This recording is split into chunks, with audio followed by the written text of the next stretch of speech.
প্রতিকূল পরিস্থিতি মানুষের জীবনের একটি অবিচ্ছেদ্য অংশ, কিন্তু সমস্যা হলো এই প্রতিকূলতা যখন স্ট্রেস বা দুশ্চিন্তায় রূপ নেয় এবং জীবনকে দুর্বিষহ করে তোলে। দীর্ঘদিন ধরে দুশ্চিন্তা লালন করতে থাকলে তা একসময় রূপ নেয় ভয়াবহ এক দানবে।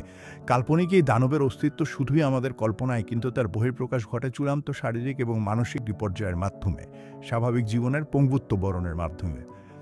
জীবনের প্রতিটি স্পন্দন যে অপার সম্ভাবনার এক বিষয়, প্রতিটি মুহূর্ত যে আমাদের কাছে কত বড় সুযোগ, এগুলো আমরা অনুধাবন করে এই দানবের খপ্পরে পড়ে যখন সব হারানোর উপক্রম হয় তখন। কখনো কি মনে হয়েছে স্রষ্টা আপনাকে বিশ্বজয় করার উপযোগী করে পাঠিয়েছেন? বিশ্বাস করতে কষ্ট হয়, তাই তো? একবার নিজেকে নিয়ে সাহসের সাথে পজিটিভ দৃষ্টিভঙ্গিতে চিন্তা করে দেখুন। দেখবেন আপনি নিজেই নিজের প্রতি ঈর্ষান্বিত হয়ে উঠবেন। আফসোস করবেন যে নিজের সক্ষমতা না বোঝায় আপনি কত কিছু হেলায় ফেলে এসেছেন। আর ঈর্ষান্বিত হবেন এই ভেবে যে এখনও আপনি বিশ্বজয় করতে পারেন। কি নেই আপনার? বাকি সব বাদ দিন, একটি উন্নত মানের মস্তিষ্ক আছে আপনার, যা দিয়ে আপনি চিন্তা করতে সক্ষম। এর শক্তিতে গড়ে উঠেছে সভ্যতা। এই মস্তিষ্ককে ব্যবহার করে আপনি যেমন নিজেকে একজন চরম হতাশাগ্রস্ত মানুষে পরিণত করতে পারেন, ঠিক একইভাবে আবার অপরাজেয় মাইন্ডসেটের একজন বিশ্বজয়ী মানুষে নিজেকে পরিণত করতে পারেন। আগামী দিনে আগত আপনার সকল সমস্যার সমাধানের জন্য এই মস্তিষ্কের সঠিক ব্যবহারই করাই যথেষ্ট। যা ঘটেনি তা নিয়ে অলিক দুশ্চিন্তা, যা ঘটে গেছে তা নিয়ে আফসোসের সমুদ্রে ভেসে থাকা সমস্যার সমাধান নয়।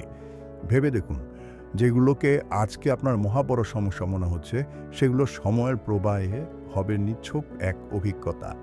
চিরনিদ্রায় শায়িত হওয়ার আগে বোঝা যাবে যে হাতের নাগালেই কত কিছু ছিল করার জন্য, দেখার জন্য, বোঝার জন্য, সুখী হওয়ার জন্য, যার কিছুই আমরা করিনি। যা কিছু আছে আমাদের, তার মূল্য যে সীমাহীন তা আমরা অনুভব করিনি। সফল কিছু মানুষের উদাহরণ দেখে আসি চলুন। এই মানুষগুলোর জীবন এই কথা ভেবেই থমকে যেতে পারত যে আমার সাথে এটা কেন হলো, কেন আমার সাথে এমনটা হলো। কিন্তু তাদের জীবন এভাবে থমকে যায়নি, বরং নিজের আলোয় আলোকিত করেছেন গোটা পৃথিবীকে। নিজেদের কষ্ট, সীমাবদ্ধতা আর অসম্ভবকে পেছনে ফেলে তারা এগিয়ে গেছেন। হেলেন কেলার চোখে দেখতে পান না, কানে শুনতে পান না, মুখে ঠিকমতো বলতে পারেন না। শিশু বয়সে হারিয়েছিলেন সব আলো, সব শব্দ, কিন্তু হার মানেননি। মনের ভিতর জন্ম দিলেন নতুন এক ভাষার, ভালোবাসার ভাষা, সাহসের ভাষা।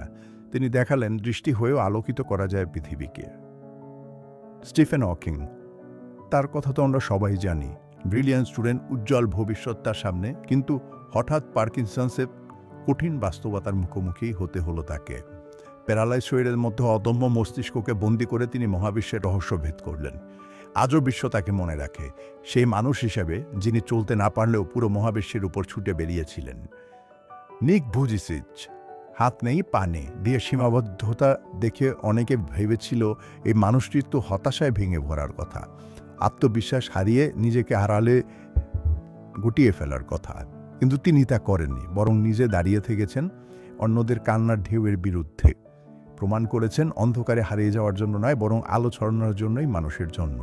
নেলসন ম্যান্ডেলা 20 বছরেরও বেশি সময় কারাগারের অন্ধকার কোঠরে আটকে ছিলেন। জীবনভর বৈষম্যের শিকার হয়েও ম্যান্ডেলার হৃদয়ের মধ্যে জায়গা করে নিয়েছিলেন ক্ষমার আলো। কারাগারের লৌহ দৃঢ় দরজার উপার থেকেও তিনি করেছিলেন স্বাধীনতার ইতিহাস। তিনি প্রমাণ করে গেছেন প্রকৃত বিজয় শুধু বাহ্যিক মুক্তি নয়, হৃদয়ের মুক্তিতেও। কি পরিমাণ শক্তিশালী ছিল এই মানুষগুলোর মাইন্ডসেট! হতাশা, আক্ষেপ আর দুশ্চিন্তা সর্বগ্রাসী দানবের তাণ্ডবে যেখানে এনাদের জীবন শেষ হয়ে যাওয়ার কথা ছিল, সেখানে এনারা বিশ্বজয়ী মানসিকতা নিয়ে জয় করেছেন অসম্ভবকে। মহামনীষীদের জীবনের দিকে তাকিয়ে দেখুন একবার। হজরত মুহাম্মদ সাল্লাল্লাহু আলাইহি ওয়াসাল্লাম, হজরত মুসা আলাইহি ওয়াসাল্লাম, হজরত ঈসা আলাইহি ওয়াসাল্লাম, হজরত ইব্রাহিম আলাইহি ওয়াসাল্লাম এবং প্রমুখ বারবার বিপর্যস্ত হয়েছেন, ক্ষতিগ্রস্ত হয়েছেন, সর্বস্ব হারানোর উপক্রম হয়েছেন। এরা সবাই এক একজন হিরো। বিশাল ঝড় এসেছে, দুর্যোগের পাহাড় নেমে এসেছে, তবুও এদের উপড়ে ফেলা যায়নি, 1 ইঞ্চিও না।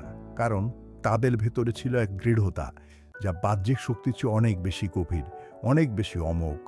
এই মহাপুরুষেরা আমাদের শিখিয়ে গেছেন মানবতার জন্য জীবন দেওয়া যায়, কিন্তু অন্যায় ও হতাশার কাছে আত্মসমর্পণ করা যায় না। জীবন কখনোই ছন্দহীন হবে না। দুঃসময়, ব্যথা, সীমাবদ্ধতা এগুলো আসবেই, কিন্তু সেই মুহূর্তগুলোতে আমাদের সামনে তৈরি হয় দুটি রাস্তা। একদিকে আছে হতাশা, আত্মসমর্পণ আর দুশ্চিন্তার অন্ধকার, আর অন্যদিকে আছে সাহস, বিশ্বাস আর সম্ভাবনার আলো। প্রশ্ন একটাই, আপনি কোন রাস্তা বেছে নেবেন? আপনার ভেতরে যে শক্তি রয়েছে তা কোনো কাল্পনিক ধারণা নয়। স্রষ্টা আপনাকে শুধু বেঁচে থাকার জন্য পাঠাননি, পাঠিয়েছেন গড়ার জন্য, এগিয়ে যাওয়ার জন্য, জয় করার জন্য। আপনার কাছে আছে একটি উন্নত মস্তিষ্ক, একটি জীবন্ত হৃদয়, একটি অদম্য আত্মা, যার দ্বারা আপনি নিজেকে গড়ে তুলতে পারেন এবং পুরো বিশ্বকে আলো দিতে পারেন।